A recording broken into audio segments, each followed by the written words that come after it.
Olá, bem-vindo a mais uma aula da Escola Bíblica Quadrangular. Eu sou o professor Mário Edson e estarei com vocês nesse momento, pelos próximos 20, 30 minutos, falando um pouco da história da Igreja do Evangelho Quadrangular. E não tem como falar da história sem falar da fundadora da Igreja do Evangelho Quadrangular, e bem como das igrejas, do que aconteceu em alguns períodos e também da fundação da igreja, né, da chegada da igreja no Brasil, tá certo? Antes de qualquer coisa, vamos fazer uma oração, vamos falar com Deus.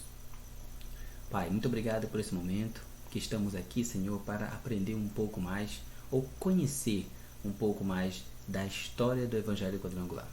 Obrigado, meu Deus, abençoe cada vida que está assistindo a essa aula, meu Deus, e aonde essa aula chegar, o alcance, Senhor, abençoe cada pessoa, meu Deus, que assistir, que traga conhecimento, que traga algum benefício para a sua vida espiritual, tanto no aprendizado, no comportamento da fundadora, daquilo que ela foi, daquilo que ela representou para o mundo naquele período tão difícil como era no passado.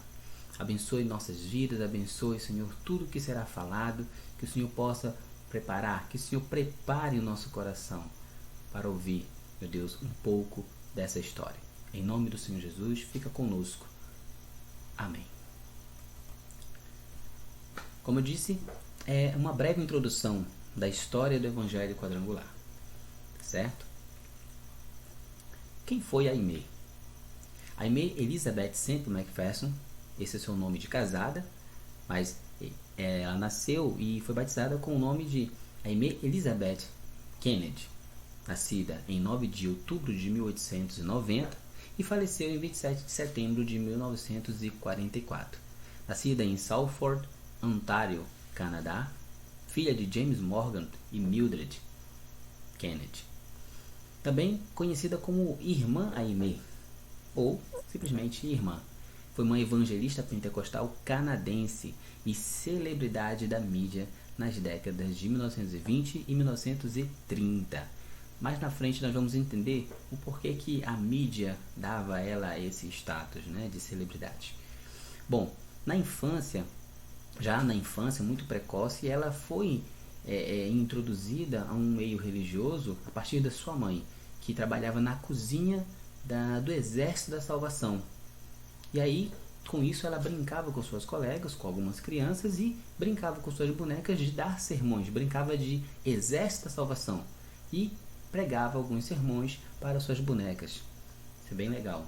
Já um pouco mais à frente, já na adolescência, ela se desviou um pouco dos ensinamentos da sua mãe ou da conduta que a sua mãe queria que ela seguisse, indo para bailes, festivais, assistindo e também lendo alguns tipos de romances, coisas que para a época tanto o Exército da Salvação quanto a religião metodista do seu pai, eles abominavam essas coisas, principalmente para uma mulher. Lembrando que o contexto aí é final de século XIX para início de século XX, tá? Então a mulher não tinha muita voz, não tinha muito o que ela fazer por si só, mas a Mildred, a Aimee sempre buscou fazer alguma coisa diferente das demais. Ela nunca seguiu um padrão, nunca tentou se enquadrar dentro de um padrão que a sociedade queria que ela ficasse, tá certo? Bom, conversão, casamento e família. Vamos aqui falar um pouco da sua vida pessoal, né? Após esse período de adolescência dela, não muito longe, né, em 1907, ela participou de uma reunião de avivamento, onde ela conheceu Robert James Semple, um missionário pentecostal da Irlanda, que mais à frente tornaria-se seu esposo. Eles se gostaram, ela passou a se comunicar com ele por cartas, porque como ele era missionário, ele não estava completamente lá na mesma região, e começaram a se corresponder por cartas. Não durou muito tempo esse namoro entre eles, e logo ele pediu em casamento.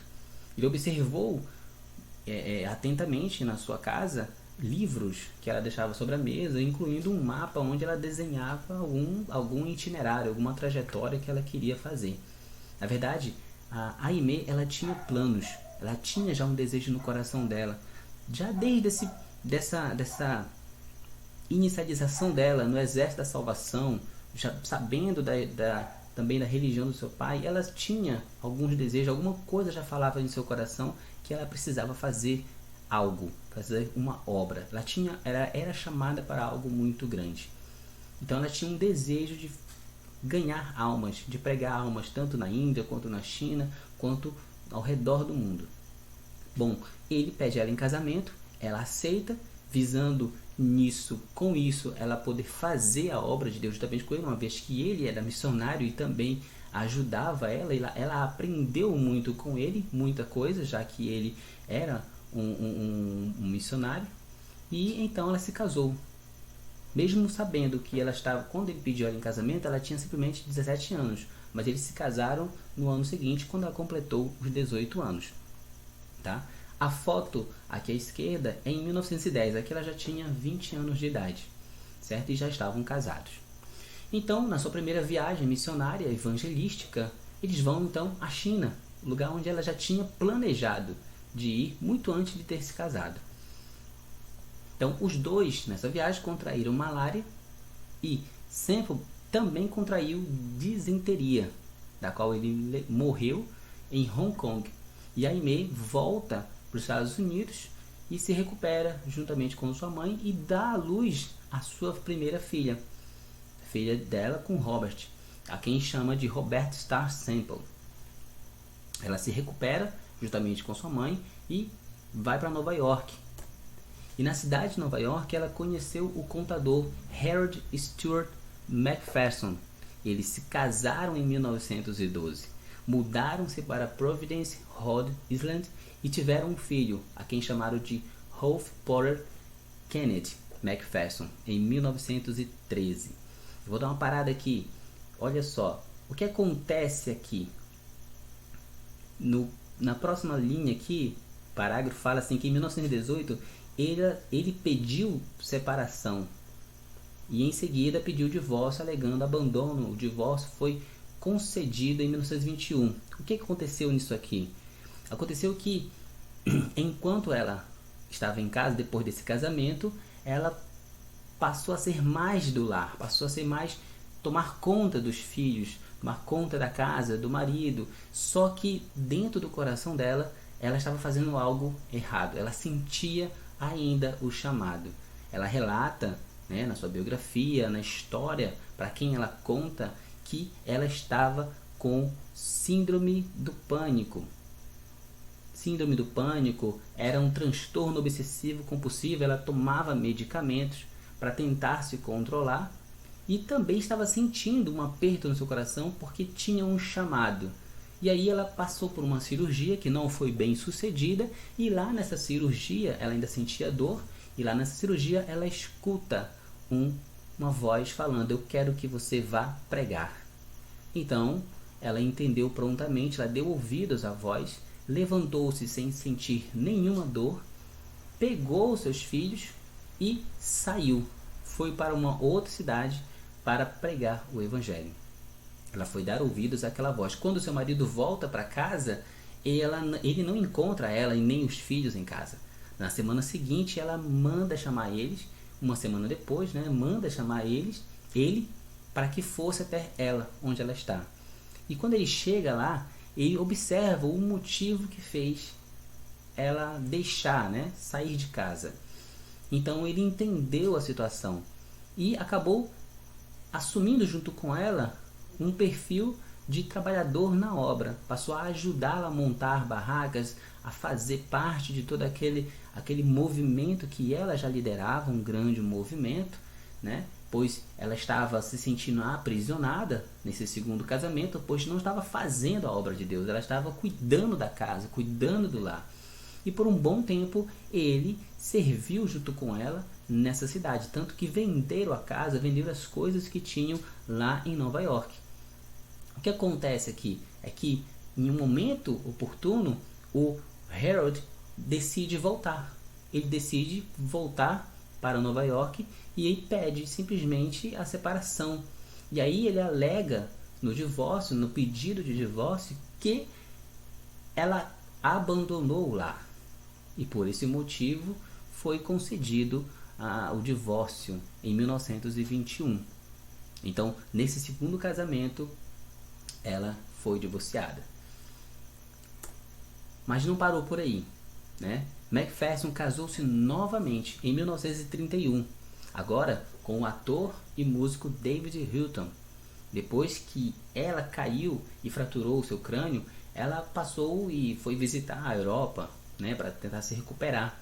Só que ela descobriu que o então David, seu esposo, ele estava usando um codinome, né, nos seus shows como um cartão de visita, que era o Homem de Aimee, para ganhar mais fama, para ganhar mais status em suas apresentações. E os ambientes que ele trabalhava não eram bem ambiente muito propício para um marido, no caso que a gente espera, o marido de Aimee, né, o esposo de Aimee.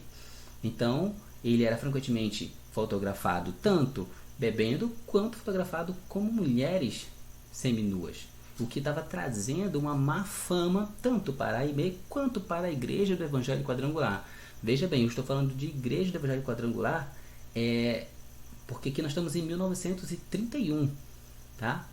Esse terceiro casamento dela foi em 1931, um pouco antes disso a igreja já tinha sido fundada, ela já tinha fundado o Angels Temple, tá? E tinha acontecido muita coisa em relação à fundação da Igreja Evangélica Quadrangular, que nós vamos falar um pouco depois.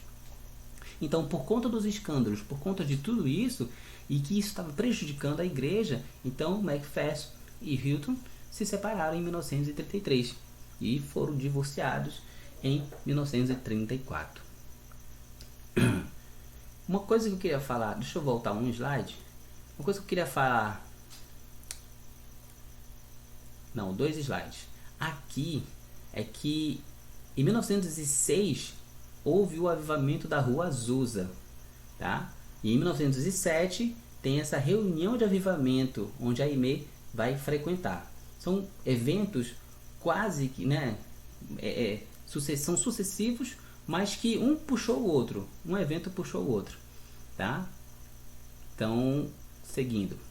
Quanto ao ministério, Macpherson rapidamente acumulou um grande número de seguidores, muitas vezes tendo que se mudar para edifícios maiores para acomodar multidões que estavam crescendo.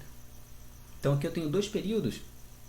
Em 1916, Macpherson embarcou em uma turnê pelo sul dos Estados Unidos e novamente em 1918, com sua mãe Mildred Kennedy, foi novamente aos Estados Unidos, por todo esse território. E de pé, no banco de trás do conversível, Macpherson pregava seus sermões em um megafone. Bom, qual era o grande segredo assim do ministério de Aimee, né? Qual seria o grande segredo dela? Os jornais falavam, os jornalistas relatavam que ela tinha uma mensagem muito clara. Ela conseguia pregar de forma bem clara, sem fazer rodeios e com uma linguagem bem acessível, sem fazer rodeios.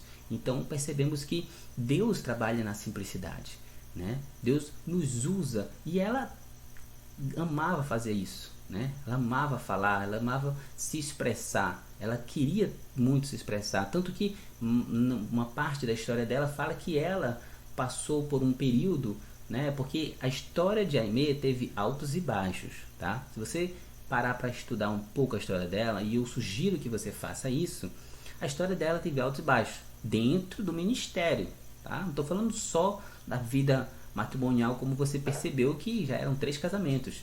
Teria um 4º casamento, mas ela fugiu do cara, ela não quis mais casar com ninguém, tá? Teve um 4º pretendente, mas ela não quis ele. Só que não vale a pena colocar aqui, já era casamento demais.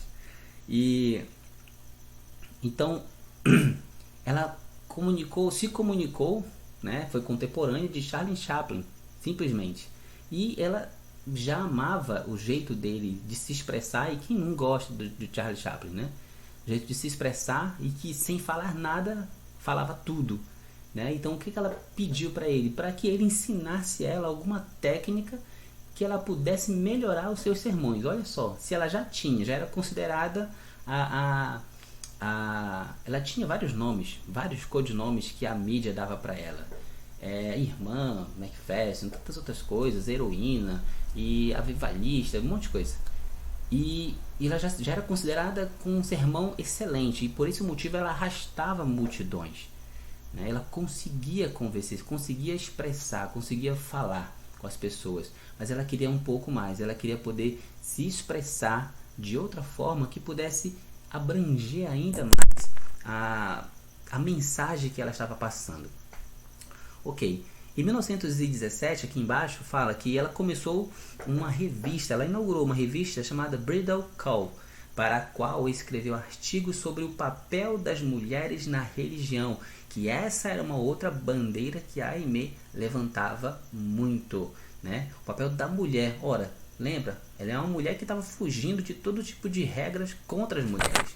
Ela era a mulher que fazia e acontecia, né? Desde muito nova já tinha um certo poderio, um certo domínio, uma certa necessidade de fazer algo diferente, tá? Então a revista contribuiu para transformar o pentecostalismo em uma presença religiosa americana contínua, além do que falava sobre Jesus, falava sobre tudo nessa revista, tá bom? Esse aqui é uma imagem do carro onde ela pregava nesse carro com o megafone juntamente com sua mãe, então fazia todo um trabalho, tá? Então tem mais história aqui dentro, evidentemente. Chegamos em Los Angeles.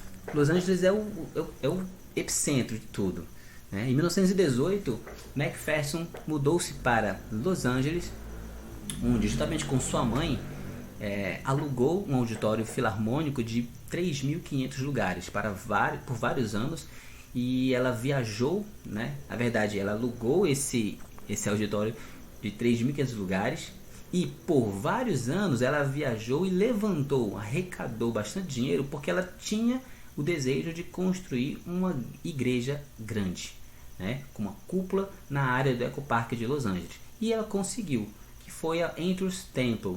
Só que a ideia dela era construir uma igreja grande. Só que a Andrews Temple é uma igreja mega grande, né? Uma mega igreja, porque a quantidade de dinheiro que ela conseguiu arrecadar foi absurda, que ela conseguiu então fazer a igreja, a verdadeira igreja, essa mega igreja. Nessa imagem aqui abaixo nós temos a igreja em Los Angeles, que foi construída logo quando ela foi construída, está dizendo. E ao centro, a imagem embaixo, temos a congregação, que foi em 1942, aqui abarrotada de gente. Dá para ver a farda que as obreiras, né, que as pessoas que ajudavam, todas trabalhavam com uma espécie de bata, com uma cruz, né, desenhada nessa bata, como se fosse, alguns falavam que era roupa de marinheiro, né, porque falavam que era bem parecida com roupa de marinheiro. Eu não vi tanta semelhança, mas falavam que era como se fosse roupa de marinheiro.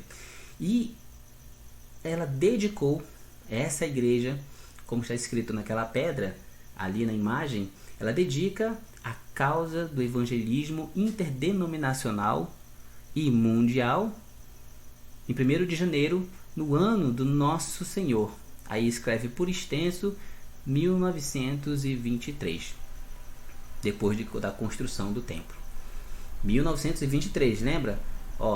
Os acontecimentos eu não coloquei em ordem cronológica porque é muita informação, mas tipo, a história dela com seus maridos, com a evolução da igreja, tudo isso aconteceu dentro desse intervalo aí, né? Então foi uma vida bem turbulenta, com altos e baixos, dentro, mesmo estando no evangelho, estando pregando, levantando e abrindo igreja, e aparecia uma coisa, aparecia várias calúnias contra ela, e ela ia lá e se defendia. Então tem muito mais informação, bora passar aqui. Aqui a igreja, novamente, pode ser no momento de início, né, do culto ou no término do culto, as pessoas entrando e saindo. E uma imagem um pouco mais moderna de lá Bom, a igreja quadrangular. A igreja de McPherson evoluiu, né, para sua própria denominação, a Igreja Internacional do Evangelho Quadrangular, ou simplesmente Igreja Quadrangular. O termo quadrangular ele está aqui representando o conceito teológico do Evangelho, né, do Evangelho pleno, que são as 4 crenças. Primeiro tem a salvação, tem o batismo, a cura e a volta de Jesus Cristo. Aqui ao lado nós temos, lado esquerdo, nós temos uma imagem da irmã Aimee pregando no templo Ângelus e ele sendo recém-construído em 1923. E na imagem do canto direito temos aqui ela fazendo uma transmissão de rádio. Ela foi a primeira mulher a pregar um sermão sem fio. Ela começou a transmitir no rádio no início dos anos 1920. Em abril de 1922, ela se tornou a primeira mulher a transmitir, a fazer uma pregação, um sermão, a partir de uma transmissão sem fio.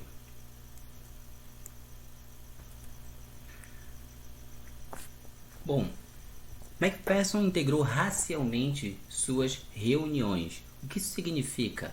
Significa que nas reuniões dela não havia separação, não havia segregação, embora o período, primeira parte do século XX, havia uma grande segregação. Lembra lá da Rua Azusa? Lembra de 1905, 1906 na Rua Azusa, que falava-se, né, de um avivamento? A Rua Azusa, a igreja, o local, né, o estabelecimento que recebeu esse avivamento, recebia pessoas de todos os tipos, de todas as classes, de todas as cores. Então, da mesma forma aconteceu lá na igreja do Evangelho Quadrangular do Ângelus Temple. Não só lá, como em todas os tabernáculos, em todas as tendas que foram armadas, por onde foi passando o avivamento, né? Aquilo que ela chamava de avivamento, que é toda aquela maratona de cidades por onde ela passava.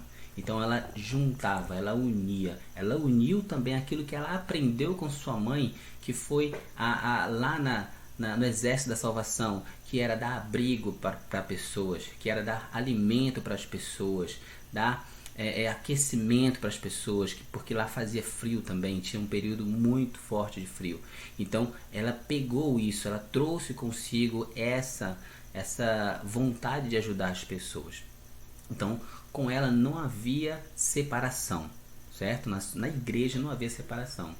Ela tem até um boxeador, que eu não me lembro agora o nome, que ela converteu ele no Ângelus dos Templos, e foi o primeiro a quem ela foi lá e abraçou e cuidou dele no Ângelus Templo. Então aqui nós temos até uma ocasião interessante que como resposta a essa integração, né, tanto de raça quanto de religiões, quanto de tudo que era contra, né, a religião ou aos dogmas da época, ela integrou os membros do Ku Klux Klan, né, que estavam presentes na época, mas depois do serviço seus capuzes e mantos foram encontrados no chão. Ou seja, as outras religiões, as outras etnias vinham e se sentiam bem pela forma como ela os recebia. Ela também é acreditada por ajudar os ministérios hispânicos em Los Angeles. Aqui ao lado nós temos a imagem de uma das tendas na Internacional Igreja, da Igreja Quadrangular, né? Evidentemente.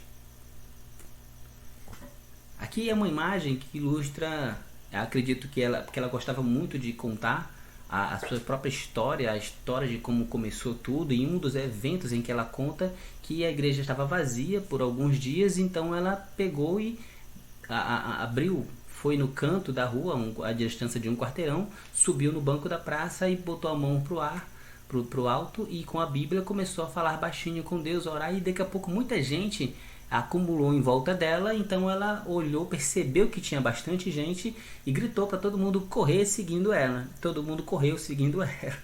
Ela era bem convincente, né? Só que quando chegou lá, ela disse pro porteiro: quando o último entrar, tu fecha essa porta. Aí ela simplesmente fechou a porta.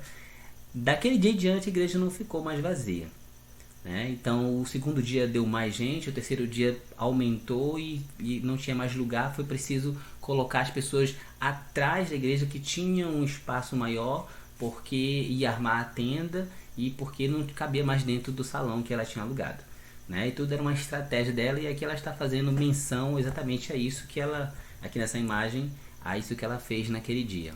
É claro, tem bastante crianças, né? Bastante adolescentes, mas é exatamente isso que ela queria apresentar. Bom, acontece que ela desapareceu em algum momento da história dela, né? Ela saiu para tomar um banho de mar, juntamente com sua secretária, ou elas iam se encontrar, algo do tipo. A história não conta com exatidão isso. E aí ela sumiu. Simplesmente ela sumiu, no dia 18 de maio de 1926. Então, os fiéis acreditavam que ela tinha entrado na água, tinha pegado um barco e sumido e ia voltar. Só que tentaram até achar que ela estava morta, tinha se afogado, né? Até então não sabiam que ela sabia nadar. E aí fizeram vigílias de dia e de noite na beira do mar, esperando que algo pudesse acontecer com a volta de Aimee, né? Isso foi 18 de maio de 1926. Acontece que saiu nos jornais que ela estava, acreditavam, né, que ela tinha sido afogada. Então a sua mãe já tinham a igreja, já tinham domínio, né, da rádio e tudo, e já tinham a primeira igreja que tinha rádio. Então a mãe dela fez uma entrevista com um dos mergulhadores que estava em busca da Aimee e fez a pergunta para ele se ele havia, o que ele havia encontrado, o que ele esperava encontrar, e infelizmente não encontrou nada, né? E duas outras pessoas a mais, fora esse mergulhador da marinha, entrou no mar tentando achar alguma coisa e eles morreram. Há o relato de 2 mortes de pessoas que tentaram achar o corpo de Aimee dentro da água, né, do mar, e não encontraram. Acontece que não encontraram mesmo. Aqui é uma carta que à sua esquerda, na sua direita do vídeo, é uma carta datilografada que alguém enviou para mãe dela, né, para a igreja, para o templo, porque ela tinha sido sequestrada. A verdade é essa, que ela foi sequestrada. Então enviaram essa carta solicitando uma espécie de um pagamento, um resgate. Só que esse sequestrador, ele queria, além do dinheiro, ele queria também a igreja. Ele era um pouco louco, né? E ele queria na época 500 mil, o equivalente, vamos trazer para um tempo mais atual, daria algo em torno de 350 mil, né, dólares na época que ele queria. Então ela recebeu, eles já estavam querendo, a mãe dela já estava querendo fazer um funeral. Isso já tinha se passado quase um mês, né? Isso foi no dia 18, já tinha se passado um mês. Quando foi preparar o seu serviço fúnebre, em 23 de junho, Kenneth recebeu um telefonema de Douglas. Douglas era o local lá do Arizona, né, de um hospital.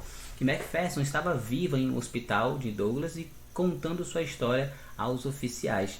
Simplesmente ela contou a história de que ela foi na beira da praia, um casal abordou ela pedindo que ela orasse pelo seu filho que estava doente. Ela prontamente foi até o carro desse casal para orar pelo seu filho que estava no carro, segundo eles.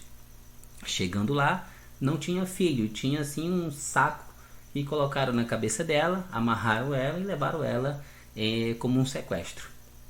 E ela ficou num lugar muito distante, onde ela simplesmente ouvia eles falando, mas não via o rosto deles. Ouvia, aí ele sabia o nome de algum deles, mas não via o rosto. Tinha uma mulher também no meio, e em determinado dia ela se viu sozinha e conseguiu de alguma forma pegar uma lata que estava cortada, uma lata de óleo, algo assim que ela relata, e conseguiu cortar a atadura que estava na sua mão e nos seus pés e fugiu pela janela, onde ela teve que caminhar atravessar todo um deserto, porque ela foi encontrada no México, na casa de um cidadão onde ela conseguiu abrigo, mas isso depois de caminhar todo um deserto de 32 quilômetros. Pensa, ela já estava debilitada numa cama, porque onde ela ficava aprisionada, amarrada na cama, e caminhou 32 quilômetros adentro. E chegando na casa de determinado cidadão no México, ele consegue ver aquela mulher no chão, já parecendo que estava morta, e era simplesmente Aimee, né? Levou para o hospital, teve todos os cuidados e foi que conseguiram encontrar Aimee. Isso ainda vai render um caldo. Deixa eu ver se vai dar tempo de contar. Bom, ela retorna para Los Angeles, foi saudada por 30 mil a 50 mil pessoas no seu retorno. A igreja toda estava lá. E mais do que isso, né?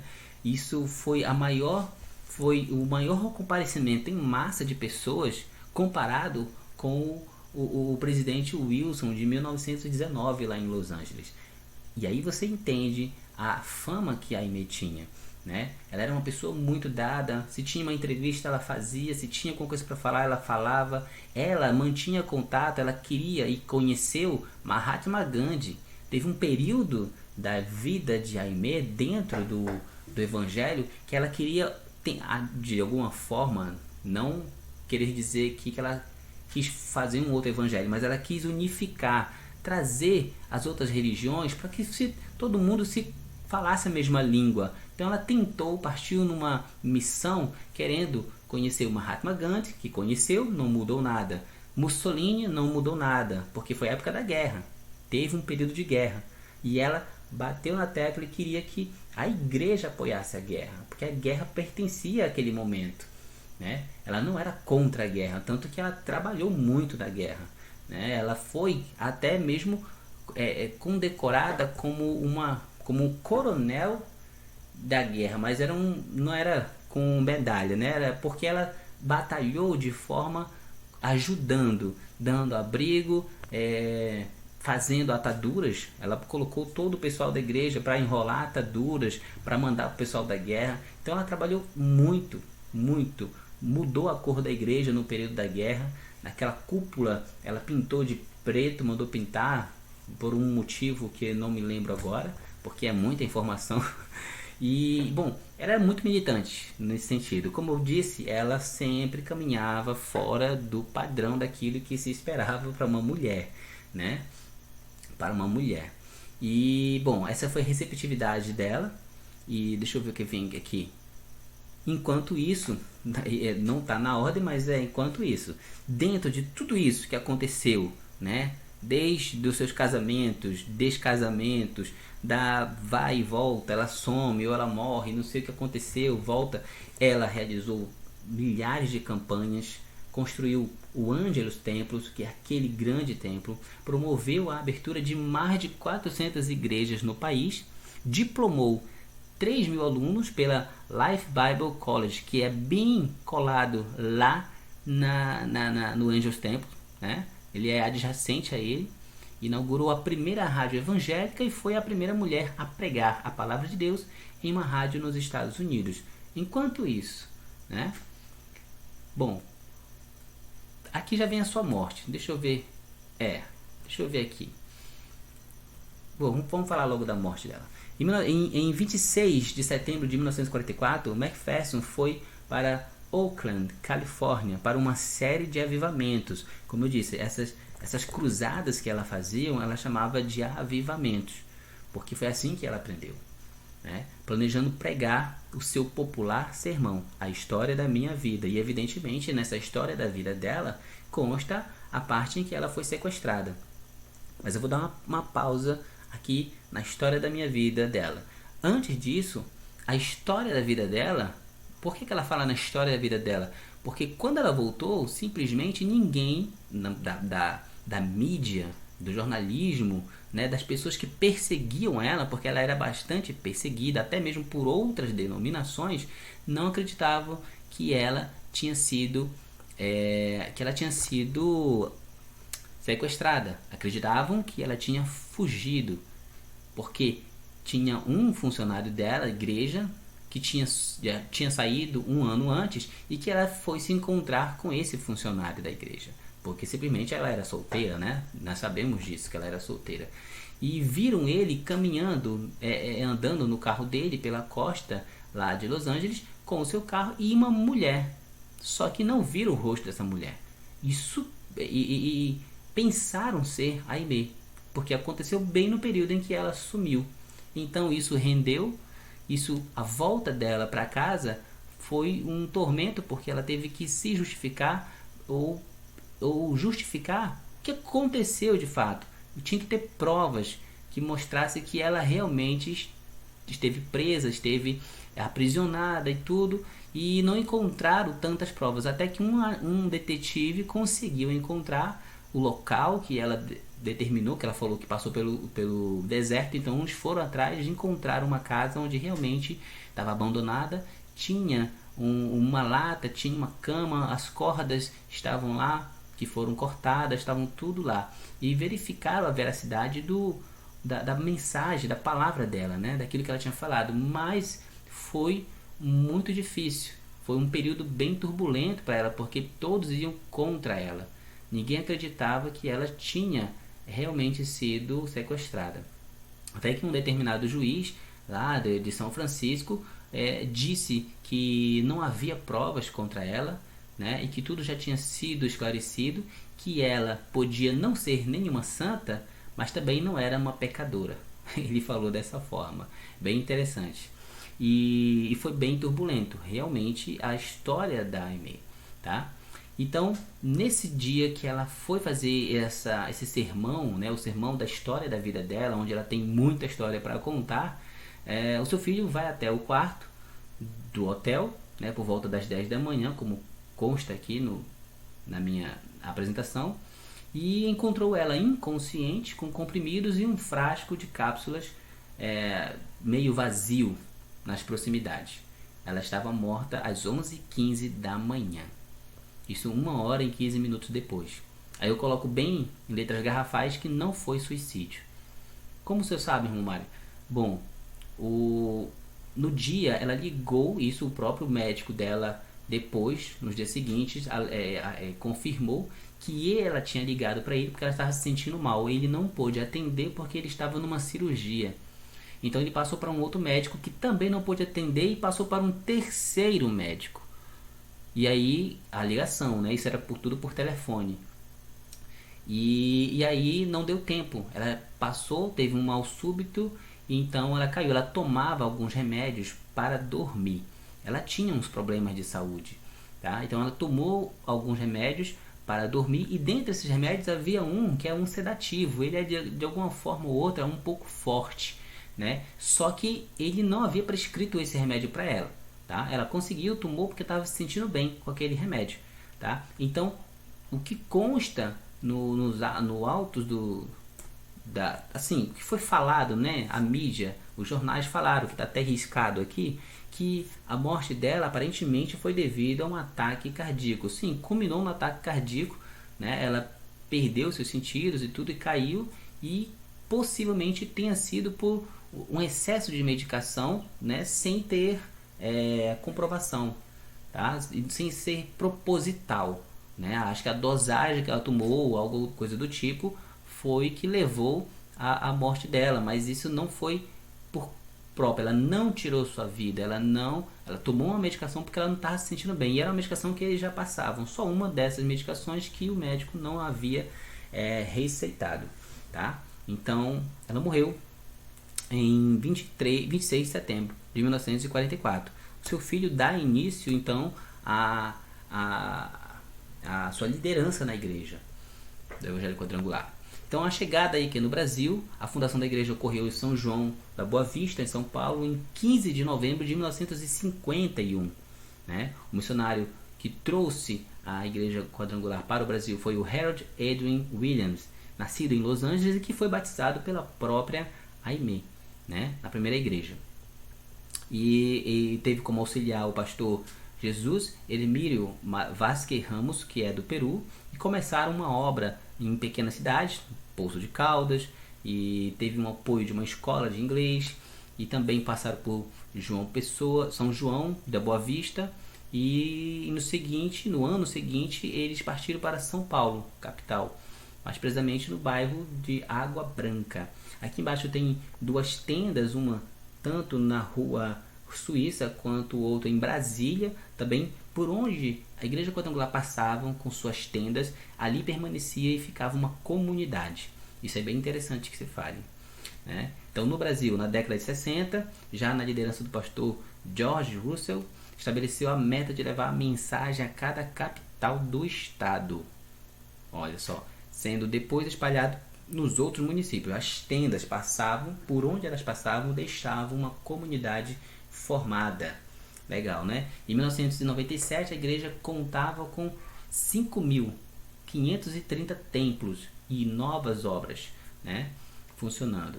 E ao todo eram 2.887 ministros, 1.488 aspirantes e 10.648 obreiros, já desde 1997.